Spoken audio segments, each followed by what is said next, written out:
ఒక అతనికి చేతితో గీసిన చిత్రపటాలంటే బాగా ఇష్టం. ఎక్కడున్నా వాటిని చూస్తూ ఉంటాడు. ఒకసారి వాటి ఎగ్జిబిషన్ జరుగుతూ ఉంది.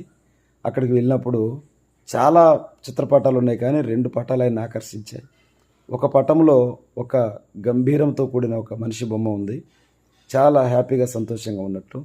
క్రింద ఏం రాయబడిందంటే ఆ బొమ్మ క్రింద ఆ, జయించిన వానిగా ఉన్నటువంటి అపజయుడు అని.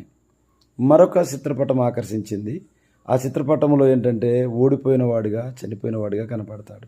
అక్కడ క్రింద రాయబడింది అపజయము పొందిన వాడిగా కనబడుతున్నటువంటి జయశీలుడని.